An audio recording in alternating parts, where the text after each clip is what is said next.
Jersey चंद pro भगवान की जय जय जय। बोलिए परम पूज्य श्रमण संस्कृति उन्नायक प्रातः स्मरणीय संत श्रोमणी आचार्य भगवंत गुरुवर श्री 108 विद्यासागर जी महामुनिराज की जय जय जय। बोलिए परम पूज्य गुणायतन प्रणेता शंका समाधान प्रवर्तक भावना योग प्रवर्तक प्रखर वक्ता पूज्य मुनि श्री 108 प्रमाण सागर जी महामुनिराज की जय जय जय। समस्त मुनि संघ की जय जय जय। हे गुरुवर, पथ तुम हो, पाथे तुम ही हो, श्रद्धा के श्रद्धे तुम ही हो, ज्ञान तुम ही से गे तुम ही हो, मेरे जीवन के ध्येय तुम ही हो। बंधुओं, शाश्वत तीर्थराज समेत शिखर की इस पावन तलहटी पर स्थित गुणायतन परिसर से मैं आप सभी लोगों का हृदय तल से स्वागत, वंदन और अभिनंदन करता हूं। बंधुओं, जैसा कि आपको विदित है, शाश्वत तीर्थराज समेत शिखर की इस पावन तलहटी पर विश्व की एक ऐसी अनूठी कृति बनने जा रही है जो पूज्य मुनिवर श्री प्रमाण सागर जी महाराज की अद्भुत परिकल्पना की देन है। निश्चित ही बंधुओं, मैं दावे के साथ कह सकता हूं कि गुणायतन एक ऐसी अनमोल कृति जो आने वाले समय में लोगों के गुणात्मक परिवर्तन करेगी और न जाने कितने लोगों के सम्यक दर्शन का कारण बनेगा गुणायतन। मैं निवेदन कर रहा हूं बंधुओं, जो लोग जिनवाणी चैनल, पारस चैनल, प्रमाणिक ऐप के माध्यम से घर बैठे देख रहे हैं, यदि आज तक आप नहीं जुड़े हैं गुणायतन से, तो बंधुओं आज ही अपना मानस बनाइएगा, अपने रिश्तेदारों से और अपने जुड़े हुए संबंधियों से प्रेरित करिएगा, कहिएगा कि गुणायतन से अवश्य जुड़िए और अपने जीवन की इस चंचला लक्ष्मी का सदुपयोग करके साथ ही सह पुण्य का अर्जन कीजिए। बंधु, जैसा कि आपको विदित है, प्रतिदिन लोग गुणायतन से जुड़ रहे हैं, अपना उदारतापूर्ण सहयोग प्रदान कर रहे हैं। इसी कड़ी में जो आज निर्माण निधि के रूप में जिन्होंने अपने आप को जोड़ा है, मुजफ्फरनगर से श्रीमती बिमला देवी जैन, धर्मपत्नी स्वर्गीय मगन चंद जैन, एक बार जोरदार करतल ध्वनि से इनके स्वागत, वंदन, अभिनंदन कीजिए। साथ ही बंधुओं, जिन्होंने आज अपने आप को मुख्य रूप से गुणायतन ट्रस्टी संस्थापक सदस्य के रूप में जोड़ा है, ऐसे श्रावक श्रेष्ठी मुंबई से श्री निहाल चंद जैन, नैना कासलीवाल, चारू मित्र, नम्रता कासलीवाल एवं समस्त कासलीवाल परिवार, एक बार जोरदार करतल ध्वनि से इनका स्वागत कीजिएगा। और साथ ही पूरा गुणायतन परिवार आपका हृदय से स्वागत, वंदन, अभिनंदन करता है, बहुत बहुत साधुवाद प्रेषित करता है। आइए बंधुओं, अब चलते हैं बिना किसी विलंब के सीधे सीधे, जिसका आप सब लोग बेसब्री से इंतजार कर रहे हैं, शंका समाधान के इस विशेष कार्यक्रम से जुड़ते हैं। तो अपने दोनों हाथों को जोड़िएगा, पूज्य गुरुदेव के चरणों में नमन निवेदित करते हैं। हे गुरुवर, नमोस्तु नमोस्तु नमोस्तु। आइए कुछ ऑनलाइन प्रश्नों के माध्यम से प्रारंभ करते हैं। सर्वप्रथम नरसिंहपुर से जितेंद्र जैन जी गुरुदेव के चरणों में त्रिवार नमोस्तु करते हुए कह रहे हैं, गुरुवर, हम अपने गुस्सैल जीवन साथी को कैसे समझाएं एवं उसको समझ के कैसे जिंदगी में आगे बढ़ें ताकि जिंदगी अच्छे से कट जाए। गुस्सैल जीवन साथी को कैसे समझाएं? मैं कहता हूँ गुस्सैल जीवन साथी को समझाना थोड़ा कठिन है, पर समझ लेना ज़्यादा सरल है। अगर जीवन साथी है और वो गुस्सैल है, तो ये समझ लो मेरा ये जीवन साथी मेरे जीवन साथी के रूप में नहीं, जीवन साथी के बहाने तपस्या का निमित्त बनकर आया है। वो गुस्सा करे और हम उसे झेल ले तो मेरे कर्म कटेंगे। ऐसी बात अगर मानस में बन जाए तो आपको कोई कठिनाई नहीं होगी। उसके प्रति आपको अपना दृष्टिकोण सकारात्मक रखना होगा। जब जीना और रहना हमारी नियति है तो उसे स्वीकार कर लेना ही हमारा धर्म बनता है। उनको अलग भी नहीं कर सकते, अलग रह भी नहीं सकते, तो अपने दृष्टिकोण को बदलने की कोशिश करें जिससे हम उसको सह सकें। देखिए, अगर कोई व्यक्ति पागल हो जाता है तो हम उस पागल को भी निभाते हैं। तो इसी तरह यदि किसी का स्वभावगत कोई दुर्बलता है तो हमें उसका निर्वाह करना चाहिए। एक बार की बात है, एक बहन जी मेरे पास आई और उसने बहुत दुखी मन से मुझसे कहा कि महाराज जी, बहुत परेशान हूँ, मेरे पति मुझसे बहुत अनर्गल बोलते हैं, बड़ा अपशब्द बोलते हैं, बहुत गुस्सा करते हैं, और फूट फूट के रोने लगी। हमने कहा ऐसा कब से हो रहा है? बोला महाराज जी 25 साल हो गए शादी के, एक दिन ढंग से बात नहीं की, सारा गुस्सा मुझ पे उतारते। बोले 25 साल जब झेल लिया तो थोड़े दिन और झेल लो। नहीं नहीं महाराज आप तो बताइए ना, बहुत बुरा बोलते, बर्दाश्त नहीं होता। संयोग से जिस जगह में था वहाँ एक पागल घूमता था और वो पागल जिस किसी को बड़ी गंदी गंदी गालियाँ देता था। तो मैंने कहा रास्ते में तुमने उस पागल को कभी देखा? बोले हाँ महाराज अक्सर मिलता है। बोले क्या बोलता है? बोले भद्दी भद्दी गालियाँ देता है। तुम्हें कभी मिला? बोले आज भी मिला था। तुम्हें गालियाँ दी? बोले हाँ महाराज जी गालियाँ दी। तुम्हारा पति भी ऐसा ही गालियाँ देता? बोले नहीं महाराज वैसा गाली तो नहीं देते। तो हम बोले ये बताओ तुम पागल की गाली को रोज सुन लेते हो और तुम्हारा पति वैसी गाली नहीं देता तो उसकी बात को क्यों नहीं सुनते हो? पागल की बात को कैसे सह लेते? बोले महाराज वो तो पागल है। तो मैंने कहा जो अपनी पत्नी को गाली दे वो इंसान समझदार कहाँ? वो भी पागल है। समझ लो वो पागल है, मान लो वो पागल है। शॉर्ट टर्म के लिए वो पागल हो गया है, उसका मानसिक संतुलन खराब हो गया है, तो हम उसको झेल ले, ये उसका स्वभाव मान ले, ये उसकी प्रवृत्ति मान ले, ये समझ ले कि ये क्रोध के आवेग में अपना विवेक खो बैठा है। ऐसे भी क्रोध को एक अस्थायी पागलपन के रूप में जाना जाता है। यदि उस समय हम चुप रहने की कला विकसित कर ले तो किसी के भी क्रोध को झेल पाना बड़ा आसान हो जाएगा। इसलिए गुस्सैल जीवन साथी है तो यही मान के चलो जैसे तुकाराम को उनकी धन पत्नी मिली थी और गोपाल दास जी बरैया को उनकी धन पत्नी मिली थी, उनने हमारे सारे मानव समाज के बीच एक आदर्श उपस्थित किया। आप भी ऐसा कर सकते। जयपुर से डॉक्टर अविनाश कुमार जैन जी गुरुवर के चरणों में नमोस्तु निवेद करते हुए कह रहे हैं, गुरुदेव बुंदेलखंड क्षेत्र में गोला पूर्व जैन समाज अन्य जैन समाज के शादी हेतु बिटिया नहीं देना चाहते। आज के इस आधुनिक युग में ये कहाँ तक उचित है? कृपया शंका का समाधान करें। देखिए हमारी समाज में एक परंपरा रही कि जितनी भी उपजातियां हैं वो परस्पर में ही विवाह संबंध करें और इसके पीछे सज्जातित्व की बात रही। बहुत सारे साधु संघों में भी अपनी समाज की उपजातियों में यदि विवाह होने लगे तो उसको अंतर्जातीय विवाह कर करके कहने मान्यता अमान्य करने लगे और उसके कारण साधु संतों ने आहार आदि से भी परहेज किया। हालांकि आज हमारी समाज बहुत सीमित है।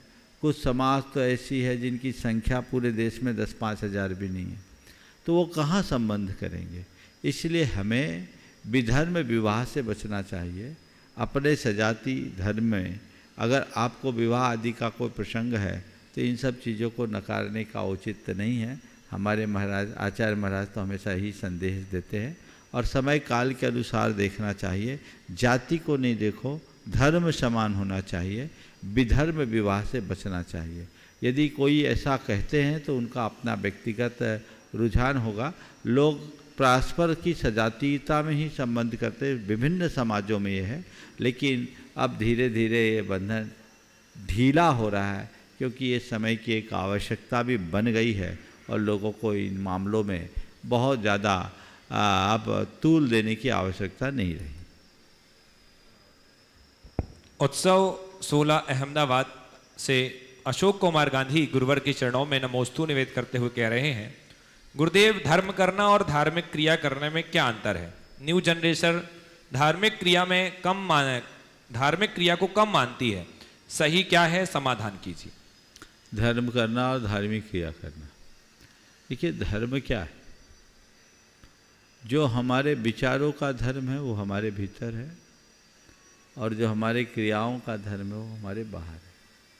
धार्मिक क्रियाओं के माध्यम से जो हम धर्म करते हैं वो हमारा बाहरी धर्म है और अपने विचारों में जो हम धर्म को उतारते हैं वो भीतरी धर्म है। हमारे भीतर बाहर धर्म होना चाहिए। धर्म को आत्मसात करके यथासंभव धार्मिक क्रियाओं में भी रुचि लेनी चाहिए। अगर हृदय में धर्म है तो धार्मिक क्रियाओं में कोई संकोच नहीं, पर कोरी धार्मिक क्रियाओं में धर्म की पूर्णता मानना ठीक नहीं है। धार्मिक क्रियाएं तभी सफल होगी जब वो हमारे प्रत्येक विचार और व्यवहार में प्रतिबिंबित होगी। जहाँ तक नई पीढ़ी का सवाल है, उन्हें हमें धर्म के मर्म का बोध कराना चाहिए। हम उनको धार्मिक क्रियाओं के लिए जितना उत्साहित करते हैं, आग्रह करते हैं, उसके साथ साथ उन्हें हमें धर्म के मूलभूत प्रयोजन और स्वरूप का बोध कराना चाहिए ताकि वो अच्छे से समझ सके कि दरअसल ये धर्म है क्या उसका हमारे जीवन में स्थान क्या है और धर्म धार करके हम अपने जीवन को कैसे आगे बढ़ा सकते हैं। ये सब बातें जब हम आत्मसात करेंगे तो भी हम अपने जीवन को बेहतर बना सकेंगे। राजेश जैन आरआई गोपालगंज सागर से गुरुवर के चरणों में नमोस्तु निवेद करते हुए कह रहे हैं, कुछ मनोवैज्ञानिक दुर्बलताएं जीवन में व्यक्ति को खाए जा रही हैं, जैसे सम्मान, प्रशंसा और धन्यवाद व्यक्ति अकेले ही प्राप्त करना चाहता है और ऐसी प्राप्त करने के लिए वह अपनी एड़ी चोटी लगा देता है, चाहे उसे किसी भी स्तर तक जाना पड़े, किंतु अपमान, विरोध और बुराइयां सामूहिक रूप से लेना चाहता है। इन दुर्बलताओं से कैसे निजात पाया जाए, कृपया मार्गदर्शन करें। मनोवैज्ञानिक बुराइयाँ नहीं, मानसिक बुराइयाँ, है ना, जिसे हम मनोवैज्ञानिक ढंग से समझ सकते हैं। बहुत अच्छी बात कही। अच्छाइयों को व्यक्ति अकेले लेना चाहता है, सम्मान, प्रशंसा और तीसरी क्या बात की? और धन्यवाद। धन्यवाद वो खुद लेना चाहता है, और विरोध, बुराई और तीसरा क्या? अपमान दूसरों को देना चाहता है। ऐसा क्यों? बात ऐसी है कि हर मनुष्य को मीठा अच्छा लगता है और मिर्ची कम सुहाती है।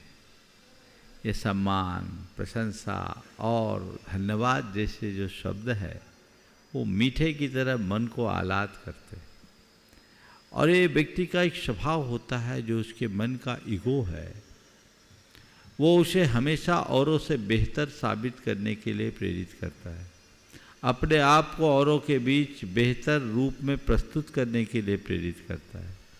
और इसी मानसिकता से जिस छवि को उसने अपनी मान रखी है, वो अगर थोड़ी भी निखरती है तो उसको बहुत आनंद आता है।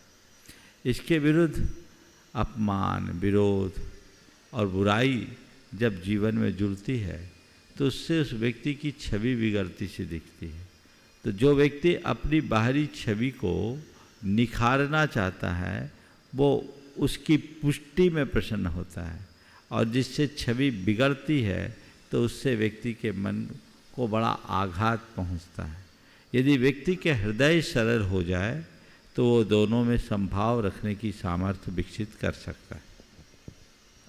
अशोक कुमार जैन अमरपाटन से गुरुवर के चरणों में नमोस्तु निवेद करते हुए प्रश्न कर रहे हैं, गुरुदेव, भगवान महावीर और बुद्ध समकालीन थे, परंतु आज हम वर्तमान में देखते हैं कि भगवान महावीर स्वामी का शासन इतना महान होने के बाद भी सीमित है, परंतु बुद्ध धर्म का प्रचार सभी देशों में लगभग जो है जोर शोर से पाया जाता है। ऐसे क्या कारण रहे जिनसे भगवान महावीर का ये धर्म कम प्रचलित हुआ और बुद्ध जो है ज़्यादा फैल गए? देखिए, बहुत ही सामयिक सवाल है। बुद्ध और महावीर दोनों समकालीन हुए। एक समय था जब भारत में बहुसंख्यक लोग जैन धर्म के अनुयायी थे। बौद्ध धर्म यद्यपि भारत में उत्पन्न हुआ, लेकिन भारत में ज़्यादा दिन तक टिका नहीं। भारत से बाहर बौद्ध धर्म का बड़ा व्यापक विस्तार हुआ।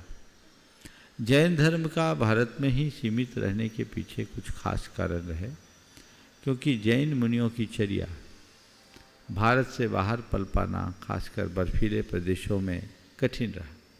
इसलिए जैन मुनियों का विचरण भारत के बाहर सीमावर्ती कुछ देशों को छोड़ करके नहीं हुआ, इसलिए वहाँ जैन धर्म का विशेष प्रचार प्रसार नहीं हुआ। बौद्ध भारत से गए, बाहर गए, वहाँ उनका प्रचार प्रसार हुआ। जैन धर्म भारत में फला फूला, लेकिन कालांतर में राजनीतिक संरक्षण के अभाव में जैन धर्म का पतन हुआ। एक समय था जब भारत की बहुसंख्यक आबादी जैन धर्म का अनुपालन करती थी। 6वीं 7वीं शताब्दी के बाद से जैन धर्म का पतन बहुत तेज़ी से शुरू हुआ, जो मध्यकाल आते आते एकदम पतन हो गया और बहुसंख्यक जैन आज दुर्भाग्यवश अल्पसंख्यक की श्रेणी में आ गए। भारत से बाहर जैनों के न जाने के कारण जैन धर्म भारत से बाहर फैला नहीं। बौद्ध भारत से बाहर गए और उन्होंने अपनी चर्या में समझौता किया, उन्होंने मांस भक्षण को भी स्वीकार कर लिया। इसलिए जैन धर्म की जगह बौद्ध धर्म उधर फल फूल गया और भारत में जैन धर्म फल नहीं पाया। यहाँ से भारत से भी बौद्ध धर्म लगभग लुप्त प्राय था, लेकिन अंबेडकर जी ने जो दलितों के उद्धार के रूप में 9 बौद्धों का उत्थान किया, 9 बौद्धों को दीक्षित किया, तो उससे आज बौद्ध धर्म बहुत तेज़ी से फल फूल रहा है। और कुछ लोग हैं जो एक अभियान चला रहे हैं लोगों को बौद्ध धर्म से जोड़ने की। तो ये समय काल की परिस्थितियां हैं, बनती है और बदलते रहते हैं। कटनी एमपी से श्रीमती सुरभि सतीश जी जैन पाटन परिवार गुरुवर के चरणों में नमोस्तु निवेदित करते हुए कह रहे हैं कि गुरुदेव हमारे जीवन में जिंदगी का क्या है और घमंड किस बात का।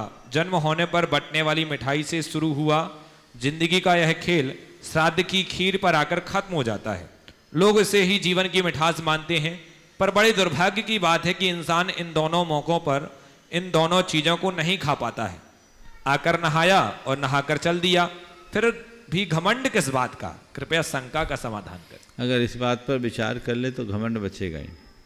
घमंड इसी बात का है कि व्यक्ति अशाश्वत को शाश्वत मानता है, भंगुर को स्थायी मानता है, पराये को अपना मानता है, सपने को सच मानता है। ये जब तक चलता रहेगा घमंड पलता रहेगा। बात बिल्कुल सही है कि जन्म के समय बंटने वाली मिठाई को भी कोई नहीं खा पाता, स्वयं नहीं खा पाता, और मरने के बाद श्राद्ध की खीर भी उसके हिस्से नहीं आता। जीवन की सच्चाई को जानने वाले व्यक्ति के हृदय में अहंकार पनप ही नहीं सकता। आइए अंतिम ऑनलाइन प्रश्न, उसके बाद हम चलेंगे कुछ प्रत्यक्ष प्रश्नों को लेंगे। श्री प्रवीण सिंघई उपाध्यक्ष दिगंबर जैन समाज गढ़ाकोटा से गुरुवर के चरणों में नमोस्तु करते हुए कह रहे हैं, गुरुदेव किसी ने सच कहा है कि जहाँ सत्संग रहता है वहाँ देवताओं की उपस्थिति रहती है। तो हे गुरुवर, जीवन में सत्संग का क्या महत्व है एवं आज के व्यस्त जीवन में सत्संग को प्राप्त करने के लिए क्या उपाय हो सकते हैं, कृपया समाधान करें। देखिए, आपने पूछा सत्संग का क्या महत्व। जो जीवन का रंग बदल दे, ढंग बदल दे, उसका नाम सत्संग। सत्संग जिससे जीवन में एक नई तरंग उठे और जीवन जीने की सही उमंग बने, वो सत्संग। सत्संग का महत्व आपने पूछा है तो मैं इतना ही कहूँगा, जैसे गंदे नाली का पानी गंगा में जाता है, गंगा जल बन जाता है, ऐसे ही गंदे नाली की तरह जीवन जीने वाले लोग सत्संग की गंगा में अवगाहित होते हैं, गंगा जल बन जाते हैं। जो पतित को पावन बना दे, जो अकिंचन को महान बना दे, जो पामर को परमेश्वर बना दे, जो कंकर को शंकर बना दे, वो सत्संग है। जिससे हमारे जीवन का रंग ढंग सब बदल जाए, वो सत्संग है। तो सत्संग हमारे जीवन के गुणात्मक परिवर्तन का मूल आधार है। पर ये सत्संग उनके ही काम में आता है जो श्रद्धा से भर करके सत्संग को ग्रहण करता है। तुलसीदास जी ने बहुत अच्छी बात कही है रामचरितमानस में, तात स्वर्ग अपवर्ग सुख धरी तुला इक अंग, तुल न सके मिल सकल ज्यों सुख लो सत्संग। स्वर्ग और अपवर्ग का सुख एक तरफ तराजू में रखो और एक क्षण के सत्संग के सुख को रखो, तो सत्संग के सुख के आगे स्वर्ग का सुख भी कमज़ोर पड़ेगा, या स्वर्ग और अपवर्ग के सुख से भी सत्संग का सुख भारी होता है। इस बात को हमें समझना चाहिए और हमेशा सत्संग के प्रति अपनी रुचि जगा करके रखना चाहिए। अंजन चोर जैसे सातिर चोर निरंजन बनते हैं सत्संग के प्रभाव से। चारू दत्त जैसे व्यक्ति जो कभी दारू दत्त बन गए थे, अपने जीवन का उत्कर्ष कर लेते हैं सत्संग के प्रभाव से। दिल्ली से श्रीमान एडवोकेट श्रीमान विजय कुमार जी जैन, श्रीमती साधना जैन, और उसके बाद तैयार रहेंगे श्रीमान उदय जी जैन, हिंगोली महाराष्ट्र से।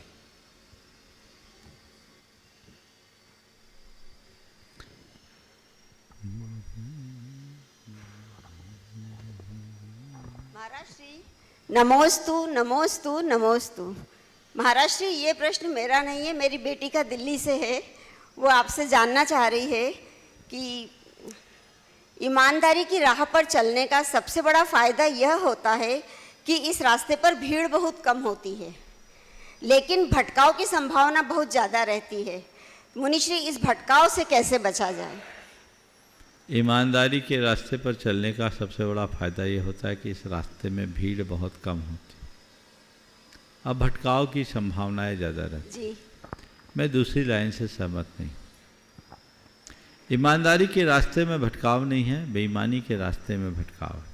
हाँ, अगर इसमें थोड़ा संशोधन करें तो ऐसा कर सकते हैं कि ईमानदारी के रास्ते में भीड़ बड़ी कम होती है और चुनौतियाँ ज़्यादा होती हैं। जी महाराज। चुनौतियाँ ज़्यादा है। अगर व्यक्ति निष्ठावान हो, संभल करके चले, तो वो चुनौतियों का सामना करते हुए जाएगा और इन चुनौतियों को उपलब्धि में परिवर्तित कर दिखाएगा।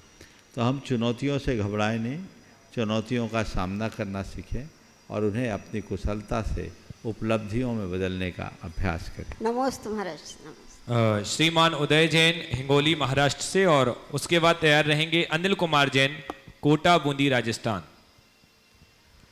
गुरुदेव के चरणों में मेरा और मेरे परिवार का त्रिवार नमोस्तु, और शुल्लक जी के चरणों में त्रिवार इच्छामि।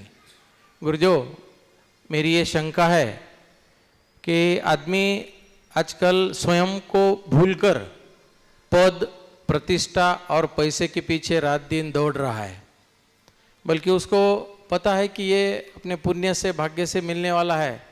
तो हम ऐसा क्या करें कि वो स्वयं को याद करे, पंच परमेष्टि को याद करे और पद, प्रतिष्ठा, पैसे के पीछे रात दिन न दौड़े। जिससे अपनी आत्मा की पहचान हो और जो परमात्मा की महिमा को जानता हो, वो पद, पैसा और प्रतिष्ठा के पीछे नहीं भागता, वो प्रभु और परमात्मा की शरण लेकर अपने जीवन को पुण्यमय बनाता है।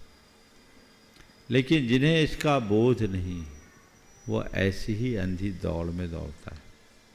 आपने पूछा ऐसा क्या करे कि व्यक्ति पद, पैसे और प्रतिष्ठा के व्यामोहों से बच सके।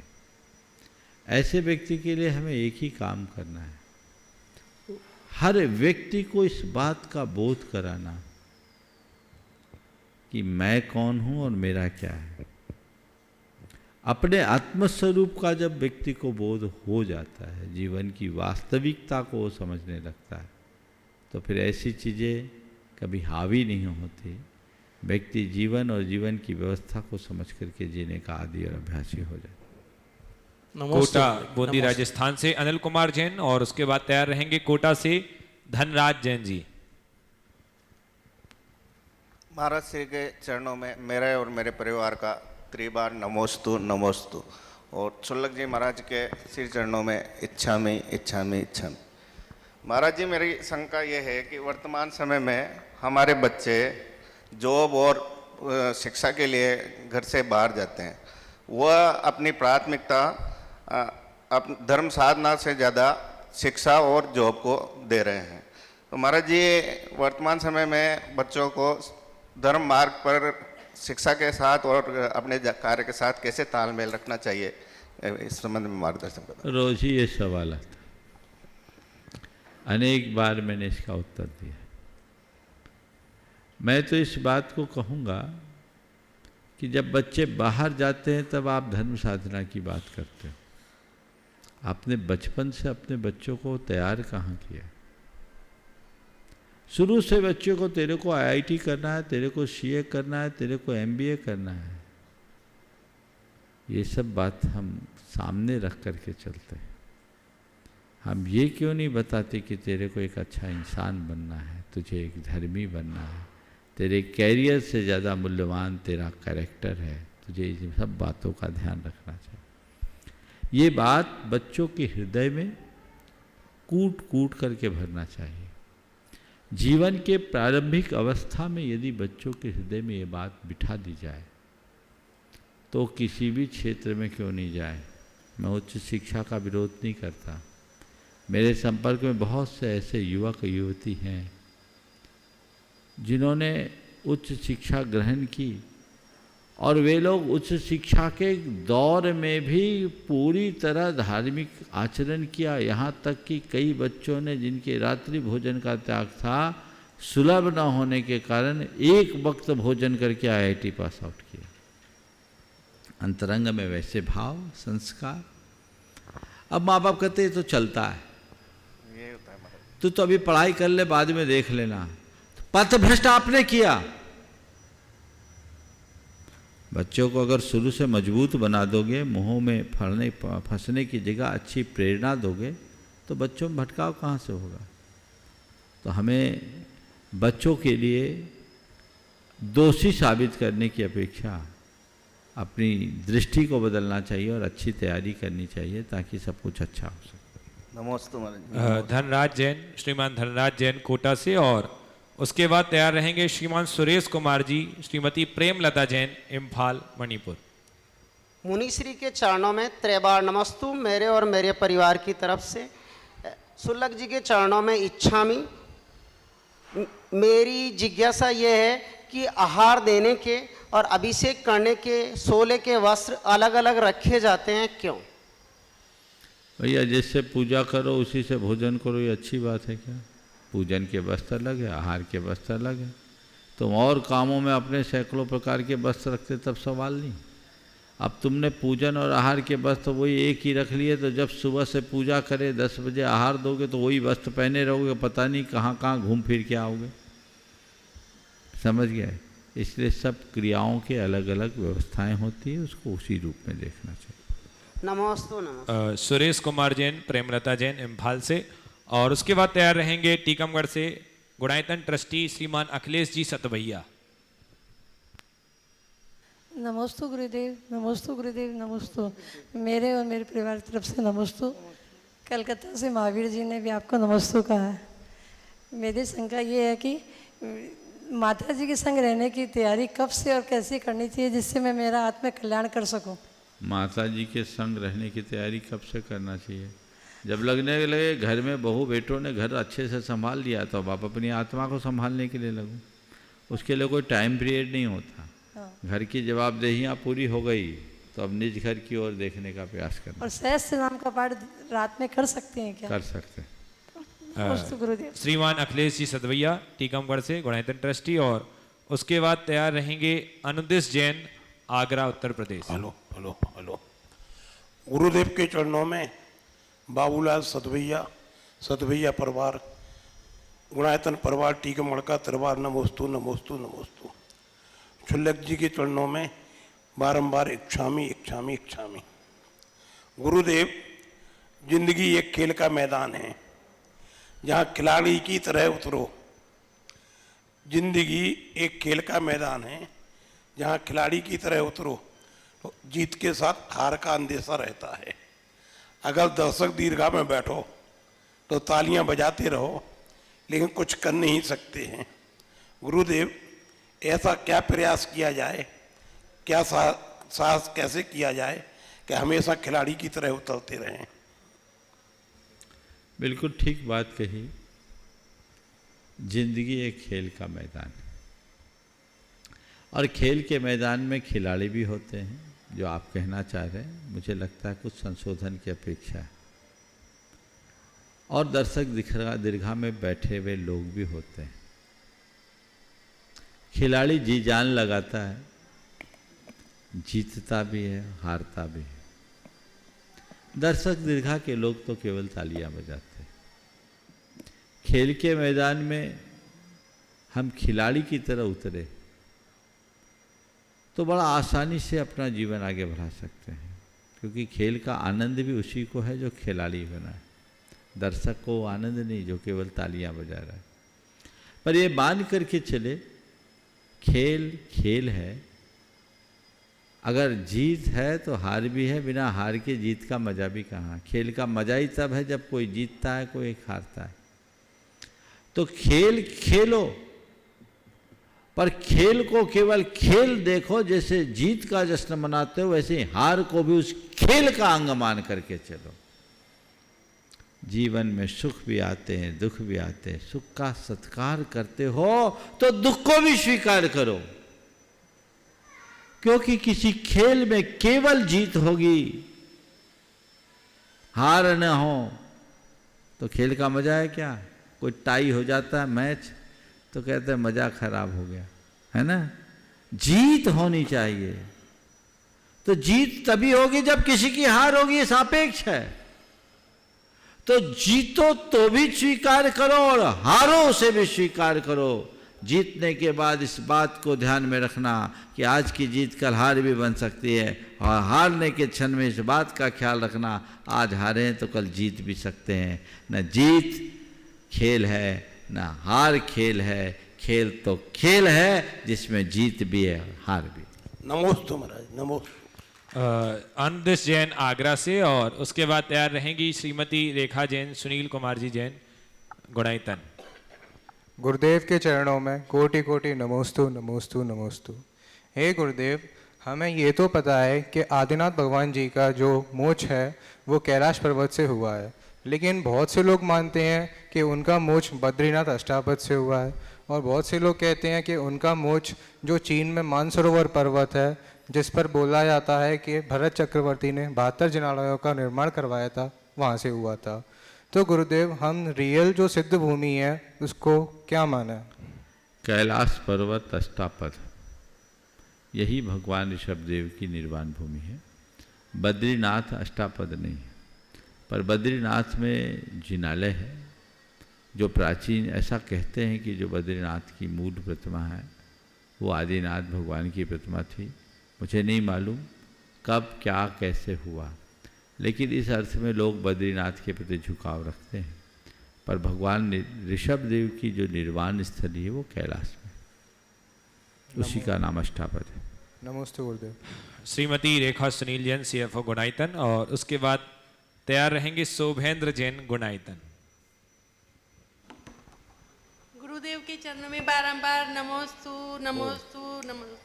शुल्लक श्री के चरणों में बारंबार इच्छामी इच्छामी इच्छामी। महाराज श्री, जब हम सम्मेत शिखर जी में आते हैं तो यहाँ की सुंदर सुंदर अतिशयकारी मूर्तियों को देखकर मन उसी में भाव विभोर हो जाता है, लेकिन जब हम जाते हैं तो फिर उन मूर्तियों का ही ध्यान रहता है मन में। जब हम यहाँ से जाते हैं तो उन्हीं मूर्तियों का ध्यान मन में रहता है। तो मेरा प्रश्न ये है कि कहीं हम कुछ चूक तो नहीं कर रहे, मतलब कुछ और ज़्यादा करना चाहिए था और हम नहीं कर पा रहे हैं। ऐसा चूक नहीं कर रहे हैं, उसमें और स्थिरता रखना चाहिए। और मूर्तियों को नहीं, भगवान को देखो। मूर्ति नहीं है वो, क्या है, बहुत सम्मोहित हो जाता है। क्या बोल रहा हूँ, ये मूर्ति नहीं है, उनमें भगवान की छवि देखना शुरू कर दो। और यहाँ इतना भर लो अपने आँखों में कि जब जाओ तो वही हृदय में बसे और उसका ही ध्यान है। लेकिन महाराज श्री से आगे और भी कुछ, मतलब और भी कुछ करना था। प्रथम चरण में इतना है, और कुछ करना तो यही है कि यहाँ आओ तो अब जाओ ही नहीं। जाना क्यों इतनी अच्छी जगह छोड़कर। नमस्ते, आशीर्वाद। आइए चलते हैं, पूज्य शुल्लक श्री आदर सागर जी महाराज के चरणों में निवेदन करते हैं, वो अपना प्रश्न रखें। इच्छामी महाराज जी। नमोस्तु भगवान। महाराज जी, किसी विचारक ने ऐसा कहा है कि धर्म के बिना विज्ञान लंगड़ा है और विज्ञान बिना धर्म अंधा है। महाराज जी, ऐसा कहना कहाँ तक उचित है? धर्म के बिना विज्ञान लंगड़ा है और विज्ञान के बिना धर्म अंधा है। ये जो बात कही गई किसी अपेक्षा से सही है, क्योंकि विज्ञान हमें विचार देता है, पर उस विचार को क्रियान्वित हमारा आचार करता है, और आचार ही धर्म है। हमारे पास कितने भी उत्तम विचार हो, यदि उस विचार को साकार करने वाला आचार न हो तो उन विचारों का क्या अर्थ। कितना भी सबल शरीर का धारी हो, यदि उसके पैर ही कमजोर हो तो वो लाचार ही कहलाएगा। हमारे पास ज्ञान विज्ञान चाहे कितना भी क्यों ना हो, हम अगर अपने ज्ञान को आचरण में नहीं ढालते तो उस ज्ञान का कोई अर्थ नहीं। इसलिए धर्म के अभाव में विज्ञान पंगु है, ये कहना 100% सही दिखता है। दूसरा वाक्य है, विज्ञान के अभाव में धर्म अंधा हो। हमारे पास कितना भी श्रेष्ठ आचार हो, पर उस आचार के पीछे कोई प्रौढ़ और पुष्ट विचार ना हो तो वो आचार हमारे जीवन का उत्कर्ष नहीं कर सकता। अगर हमें अपने गंतव्य तक जाना है तो आंखें खुली होनी चाहिए। आंखें मूंद करके चलने वाला व्यक्ति कभी भी गर्त में गिर सकता है।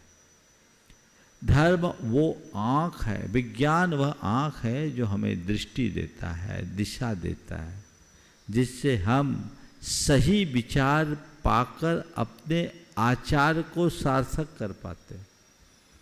इसलिए अगर दूसरे शब्दों में कहूँ तो धर्म को आचार और विज्ञान को विचार मानो और आचार विचार को एक दूसरे के पूरक मान करके स्वीकार करो तो हम अपने जीवन व्यवहार को ज़्यादा सुंदर बना सकते। पूज्य छुल्लक श्री चिद्रूप सागर जी महाराज के चरणों में निवेदन कि वो अपना प्रश्न रखें। पूज्य मुनि श्री के चरणों में कोटि कोटि नमोस्तु। महाराज जी, जब श्रावक पूजन करने जाते हैं, अभिषेक करने जाते हैं तो उनकी एक निश्चित ड्रेस होती है, धोती दुपट्टे में करते हैं। और लौकिक जीवन में भी देखते हैं तो जैसे डॉक्टर है, वकील है, छात्र है या सैनिक, सबकी का अपना एक ड्रेस कोड है, सभी एक ड्रेस निश्चित ड्रेस में अपना कार्य करते हैं। तो किसी कार्य पर या जीवन पर ड्रेस का क्या महत्व है? किसी भी कार्य में ड्रेस का क्या महत्व है? देखिए, हम जब ड्रेस पहनते हैं तो हमारी भावधारा प्रभावित होती है। हम जैसे कपड़े पहन लेते हैं हमारी भावधारा वैसी होती है। एक मिलिट्री की मैन से मेरी बात हुई, उसने अपने जीवन के अनुभव को साझा करते हुए कहा कि महाराज, वर्दी पहनते ही हमारे हृदय में दायित्व का बोध होने लगता है। हम सैनिक हैं, हमें देश की रक्षा करना है, अपने सैन्य कर्तव्य का निर्वाह करना है। तो ये चीज़ें होती है, जो हम जैसे कपड़े पहनते हैं वैसा मन में भाव आ जाता है। आप लोग भगवान की पूजा करने के लिए जैसे शुद्ध वस्त्र पहनते, आपकी भावदशा बदल जाती। तो हर जगह ड्रेस कोड होना चाहिए। वस्त्रों का हमारे भावों पर संबंध होता है, उससे हमारी पहचान भी बनती है और स्थिरता भी। इसलिए जहाँ जो व्यवस्था है हमें उस व्यवस्था का अनुपालन करना चाहिए। पूज्य छुल्लक श्री स्वरूप सागर जी महाराज के चरणों में निवेदन कि वो अपना प्रश्न रखें। महाराज जी के चरणों में बारंबार नमोस्तु। महाराज जी, जब कोई व्यक्ति अभाव में रहता है और धर्म से दूर रहता है तो सामान्य से आर्त ध्यान करता है, जो कि मुख्य रूप से त्रैंच गति का कारण है। और कोई सद्भाव में रहता है, पंचेंद्रिय भोगों में लगा है और धर्म से दूर है तो ज़्यादातर रौद्र ध्यान करता है, जो कि नरक गति का कारण है। सामान्य से महाराज जी देखते हैं, जब व्यक्ति के पास सद्भाव बढ़ता है, संपन्नता बढ़ती है, तो धर्म से और दूर होता जाता है, जो कि उसके लिए अभाव से भी ज़्यादा खतरनाक है। तो महाराज जी, ऐसा क्या करें कि संपन्नता बढ़ने पर भी धर्म से जुड़े रहें? बहुत अच्छी बात कही। अभावग्रस्त व्यक्ति आर्त ध्यान करके तिर्यंच गति का पात्र बनता है और सद्भाव में जीने वाला व्यक्ति भोगों में रत रहकर रौद्र ध्यानी बनता है और नरकादि दुर्गतियों का कारण बनता है। आपने बहुत अच्छी बात कही कि अभाव की अपेक्षा सद्भाव में जीने वाला व्यक्ति धर्म से ज़्यादा दूर होता है, क्योंकि उसके हृदय में कुछ अहंकार भी आ जाता है। और प्रायः जब मनुष्य साधन संपन्न होता है तो बाकी बातों को वो भुलाने की भी चेष्टा करने लगता है।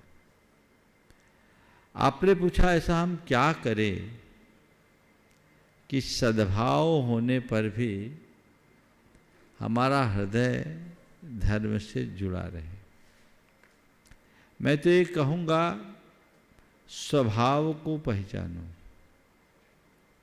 संभाव आएगा, फिर न अभाव का कष्ट होगा और न ही सद्भाव का अभिमान होगा। अपने स्वभाव को जानो, जीवन के स्वभाव को जानो। संसार में अगर मैंने कुछ पाया है तो वह भी मेरा नहीं है, और खोया है तो वो भी मेरा नहीं है।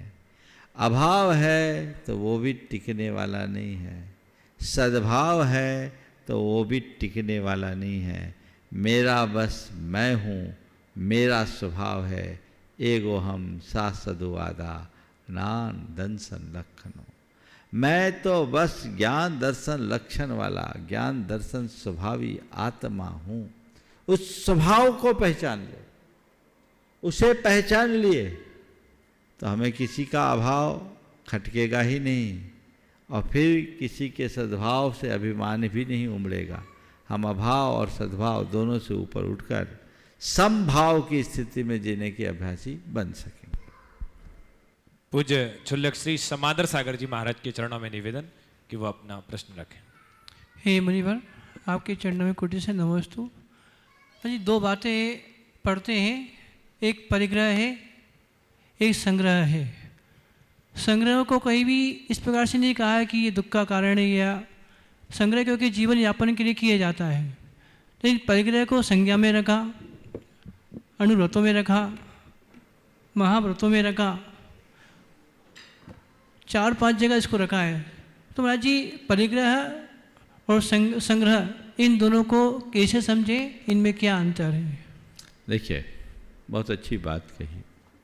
परिग्रह और संग्रह, पहले हमें ये बात समझना चाहिए, परिग्रह और संग्रह है तो ऐसे दोनों ही परिग्रह। संग्रह में भी हमारा कोई ना कोई लगाव तो है।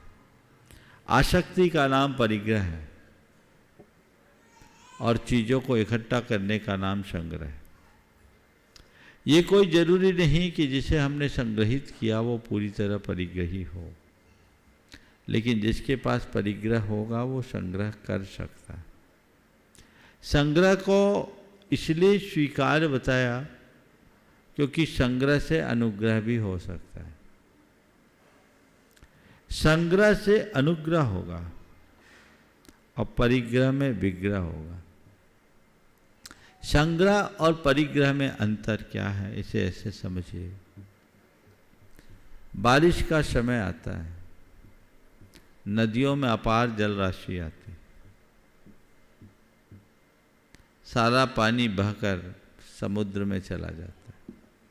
समुद्र सब पानी को संग्रहित करके रखता है, पर वो किसी के काम का नहीं होता, क्योंकि वो परिग्रह बन गया है।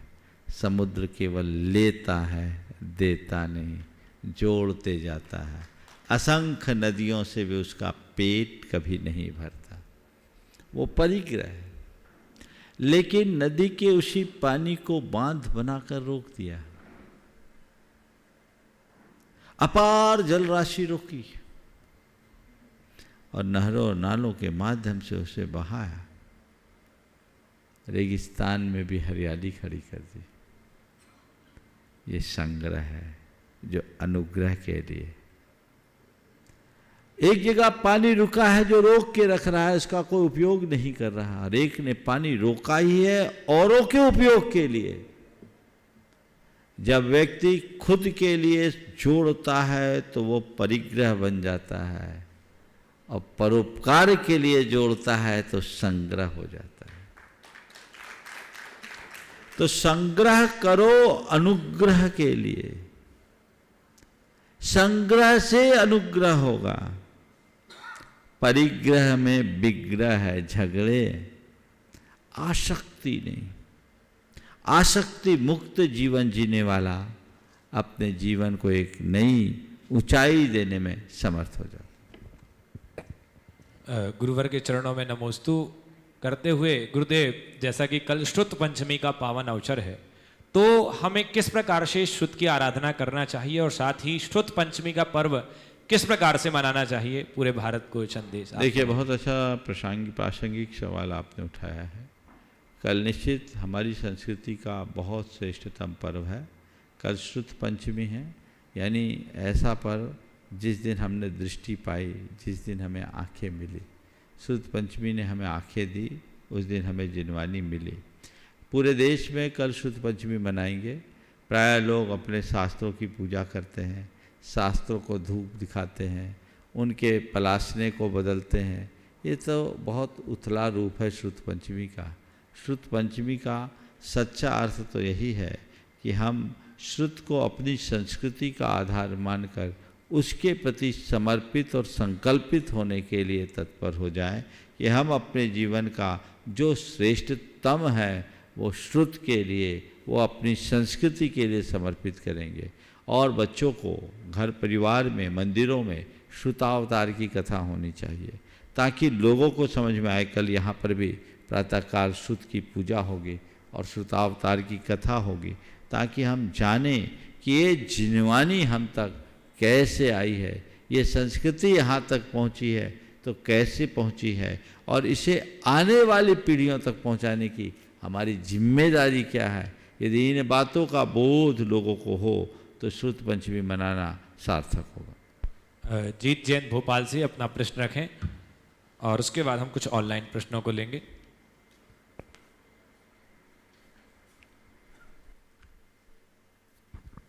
गुरुदेव के चरणों में बारंबार नमोस्तु नमोस्तु नमोस्तु। सभी क्षुल्लक महाराज जियों को इच्छामी इच्छामी इच्छामी। महाराज जी, मेरा प्रश्न ये है कि आपके अनुसार हमारे जितनी एज के बच्चों को धर्म के साथ डेली रूटीन क्या होना चाहिए? धर्म के साथ साथ देखो, तुम्हारे जैसे बच्चों को धर्म के साथ डेली रूटीन में क्या होना चाहिए? देखो, जल्दी उठना चाहिए, सूरज उगने के पहले बिस्तर छोड़ने का अभ्यास करना चाहिए, उठते ही कम से कम 9 बार भगवान का नाम नमोकार मंत्र जपना चाहिए, बन सके तो 5 मिनट का भावना योग करना चाहिए ताकि पूरा दिन अच्छे से बीत सके और अपने जीवन को अच्छा बना सके। सप्त व्यसन का त्यागी होना चाहिए। यदि देव दर्शन सुलभ है तो देव दर्शन करना चाहिए। सप्त व्यसनों का प्रतिज्ञा पूर्वक त्याग करना चाहिए और कोई न कोई कुछ नहीं करे तो 24 भगवान का नामस्मरण जरूर करें।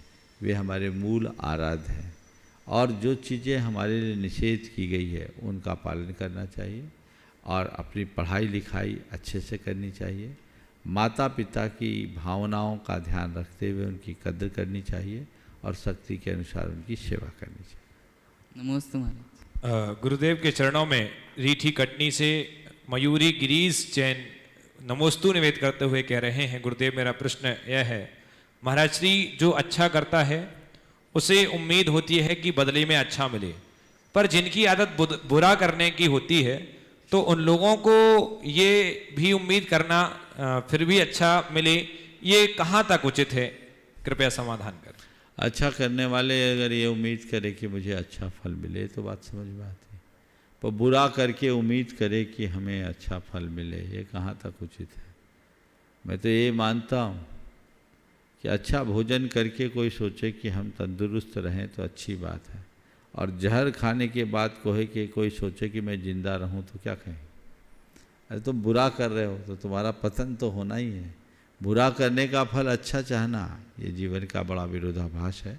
अगर जीवन को अच्छा बनाना है तो हमें अच्छा करने के लिए तत्पर रहना चाहिए। जोधपुर से सुभाष जी चौधरी गुरुदेव के चरणों में नमोस्तु निवेद करते हुए कह रहे हैं, गुरुदेव मौसम का भी अपना नियम होता है कि वो साल में 4 बार ही बदलता है, लेकिन एक इंसान है जिसका कोई नियम ही नहीं है, वो साल में क्या एक दिन में भी कई बार बदल जाता है, तो महाराज श्री ऐसा क्यों होता है? कृपया समाधान कीजिए। देखिए, मौसम तो प्रकृति के बंधन में बंधा है, अब मन का कोई बंधन नहीं है, इसलिए मन का मौसम चाहे जब बदल जाता है। उसमें विकृतियाँ छाई भी, जो अपने मन को प्रकृति के बंधन से बांध लेता है उसका मन चाहे जब नहीं बदलता, उसका मन एक दिशा में अनुबंधित रहता है। तो प्रकृति से जोड़ो, विकृति से बचो, मन को सही दिशा दो, मन को मोड़ करके चलो, जिससे कि जीवन का पथ प्रशस्त हो सके। हम प्रकृति से भी पाठ लें कि समय के पहले प्रकृति में कुछ भी परिवर्तन नहीं होता, और जब समय आता है तो सब पेड़ पौधे भी अपने अपने हिसाब से अपने ऋतुकाल के अनुसार उनमें फूल फल आ जाते हैं। ऐसे ही मनुष्य यदि अपने आप को प्रकृति के साथ जोड़ करके जीने का अभ्यासी बना ले तो उसके जीवन में ये सब बातें घटित हो सकती। गुरुदेव ग्वालियर से हर्षित जैन जी नमोस्तु करते हुए कह रहे हैं कि अगर मैं एक बच्चे को कुछ रुपया दान पेटी में डालने को देता हूँ तो इसका पुण्य किसे लगेगा, दान करने वाले बच्चे को या दान करवाने वाले को? और ये प्रक्रिया मैं किसी बड़े व्यक्ति के साथ दोहराता हूँ तो क्या होगा? कारण सब जीव स्वतंत्र हैं, कोई किसी का कर्ता नहीं है, तो जो दान हुआ वो किसने किया? कृपया समाधान। देखिए, अगर आप मंदिर में दान डालते हैं तो आपके हाथ में पुण्य है, आपने डाला, आपको पुण्य मिलेगा। लेकिन यदि आपने किसी को डलवाया और खासकर बच्चे को देकर डलवाया तो मेरी राय में दोहरा पुण्य मिलेगा। क्या दोहरा पुण्य कैसे मिलेगा? पहला पुण्य तो आपने अपना द्रव्य दिया या दिलाया, कृत किया या कारित, इसका पुण्य तो आपको मिला। पर आपके द्वारा एक बच्चे से दान कराने से बच्चे के हृदय में दान के संस्कार बढ़ते हैं, तो ये एक एडिशनल पुण्य भी आ जाता है। इसलिए मैं आप सबसे कहना चाहूँगा, जब भी दान करने की बात आए तो अपने बच्चों को जोड़ो, उनसे दिलवाओ, ताकि उनके संस्कार पले। और बच्चों में अगर प्रारंभिक अवस्था से दान के संस्कार आएंगे तो कल वो महादानी भामाशाह भी बन सकता है। ये संस्कार होना चाहिए। आपने बच्चे को दिया दान और बच्चे ने उसको फॉलो किया, वो चाहता तो बेईमानी भी कर सकता है कि नहीं कर सकता? कई बार ऐसा होता है, बच्चे बेईमानी करते हैं। एक पिता ने कहा कि जाओ मंगलवार है, हनुमान जी के मंदिर में जाके एक सिक्का डाल दे। बोला फ्री में नहीं डालूंगा, मुझे भी दो, आपको पुण्य मिलेगा, हमको क्या मिलेगा? ले 10 का सिक्का तू भी ले ले। अब बच्चा थोड़ा शरारती था, वो सिक्का उछालते हुए जा रहा था। सिक्का उछालते उछालते जा रहा था, संयोग से एक सिक्का उछल करके नाली में गिर गया। अब नाली में सिक्का चला गया, देखा तो सिक्का मिला नहीं। उसने कहा क्या हुआ? हनुमान जी का सिक्का गया, मेरा थोड़ी गया। उनको लपेट लिया। तो ये जो कहानी है, कई बार बच्चों के साथ ऐसा हो सकता है, लेकिन आपने बच्चे को दिया, उसने उस पैसे का कोई दूसरा उपयोग नहीं किया, सीधे आपकी बात का अनुकरण करके गुल्लक में डाला, तो क्या ये एक अच्छी शुरुआत नहीं है? ये उसके अच्छे संस्कारों का द्योतक है। तो बच्चों को हमें ऐसे संस्कार देने चाहिए, तो खुद दे, दूसरे से दिलवाए। अब आपने कहा बड़ों को दिलवाए, बड़ों से दिलवाए, तो बड़ों को आप दे रहे हैं, खुद नहीं आ पाए, सामने वाले से दिलाएं। तो बड़े अगर देते हैं तो उसमें आपका कृत के साथ कारित का एक पुण्य मिलता है। बड़ों के लिए अब आपने कोई संस्कार नहीं दिया, पर आपके निमित्त से बड़ों को एक पुण्य लाभ मिला है, ऐसा मान सकते। अगले प्रश्न के लिए श्रीमान सुभाष जी जैन, CEO गुणायतन, वो अपना प्रश्न रखें।